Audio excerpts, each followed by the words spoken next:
بسم اللہ الرحمن الرحیم۔ السلام علیکم ڈیئر اسٹوڈنٹس، امید ہے آپ سب خیر خیریت سے ہوں گے، اللہ تعالیٰ کی نعمتوں سے لطف اندوز ہو رہے ہوں گے۔ جیسا کہ آپ جانتے ہیں کہ ہماری ان ویڈیوز کا سلسلہ دہم کلاس کی مطالعہ پاکستان کے حوالے سے ہے اور ہم اس کے پہلے چیپٹر کے حوالے سے بات کر رہے ہیں۔ اسی سلسلے کا آج جو ہے وہ لیکچر نمبر 7 ہے۔ لیکچر نمبر 7 کے اندر جو ہے وہ ہم بات کریں گے جنرل پرویز مشرف کے دور حکومت کی، جو 1999 سے لے کر 2008 تک رہا۔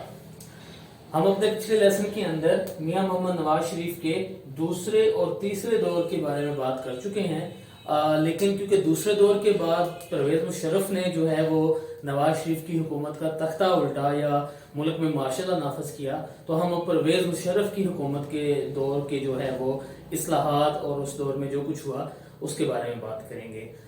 لیکن آج کی اس ویڈیو سے پہلے میں آپ کی گزارش کچھ کرنا چاہتا ہوں، باتیں آپ کے ذہن میں جو رہنی چاہیے ہمیشہ، کہ اسٹوڈنٹس آپ اس بات کو ہمیشہ ذہن میں رکھیں کہ پاک اسٹڈی مطالعہ پاکستان کوئی اس طرح کا جو ہے وہ چیز نہیں ہے، اس طرح کا سبجیکٹ نہیں ہے کہ جس کو آپ راتوں رات رٹا لگائیں اور آپ کا کام بن جائے۔ دیکھیں، کچھ لوگ ہوں گے جو اس چیز میں کامیاب ہوں گے، جنہوں نے اس طرح کی کوئی چیزیں کی ہوں گی اور وہ بڑا ان کو افیکٹو رہا ہوگا کہ انہوں نے کچھ دیر جو ہے وہ اسٹڈی کی اور پیپر میں نمبر لے لیے۔ لیکن کیا تعلیم کا مقصد یہ ہوتا ہے کہ آپ جو ہے وہ رٹا لگائیں، نمبر لیں اور آگے نکل جائیں؟ میں نے آپ کو پہلے لیسن سے کہا تھا کہ پاک اسٹڈی کے اندر اگر تھوڑا سا انٹرسٹ لیں گے، چیزوں کو سیکوینس سے سمجھیں گے، تو کبھی زندگی میں آپ مار نہیں کھا سکتے۔ آپ کو پتا ہوگا کہ پاکستان میں کن کن ادوار میں کیا کیا ہوتا رہا، اور اس کے ساتھ ساتھ آپ کو پاکستان کی جغرافیائی طور پہ اہمیت اور اس کی غرض و غایت کے بارے میں ہمیشہ علم رہے گا۔ تو رٹے سے بچیں، نشانوں والے چکر سے بچیں، یہ نشان وہ نشان، اتنا نشان اتنا نشان، ان چیزوں سے بچیں۔ کنٹینٹ پہ توجہ دیں، مواد پہ توجہ دیں اور ہر چیز کو اچھی طرح سمجھیں انٹرسٹ کے ساتھ، ٹھیک ہے؟ تو ہم بغیر ٹائم ضائع کیے اپنا ٹاپک شروع کرتے ہیں۔ جنرل پرویز مشرف کا دور حکومت، پیج نمبر آپ کھولیں گے 15، اپنے ہاتھ میں کچی پینسل یا پین لازمی رکھیں گے، جہاں کوئی امپورٹنٹ چیز آپ کو لگے، جہاں میں آپ کو بتاؤں اس کو انڈرلائن کریں۔ تو سٹارٹ کرتے ہیں۔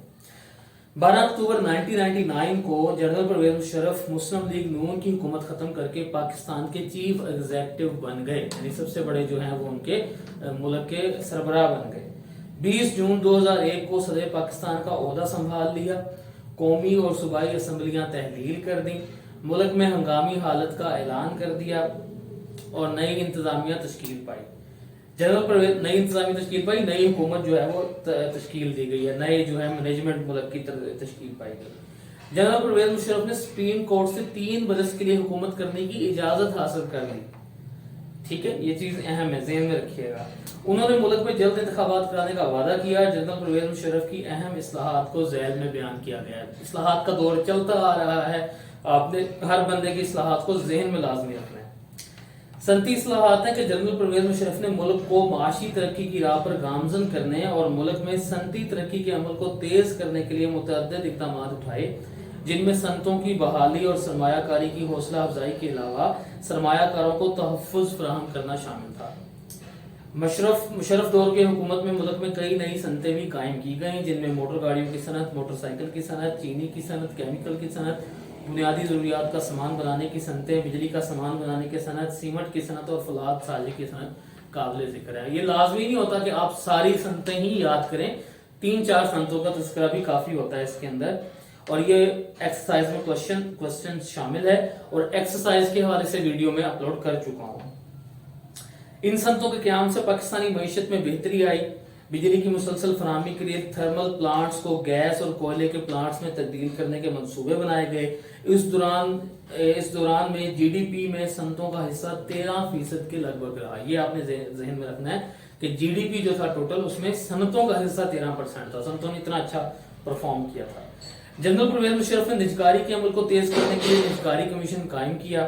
اس کمیشن نے بڑی صنعتیں نجکاری کے ذریعے سے نجی شعبے کے حوالے کرنے کے عمل کو فعال بنایا۔ اس طرح تعلیمی ادارے، پی ٹی سی ایل اور مالیاتی اداروں کی نجکاری عمل میں لائی گئی۔ نجکاری کے بارے میں بتا چکا ہوں آپ کو پہلے بھی کہ کسی بھی ایک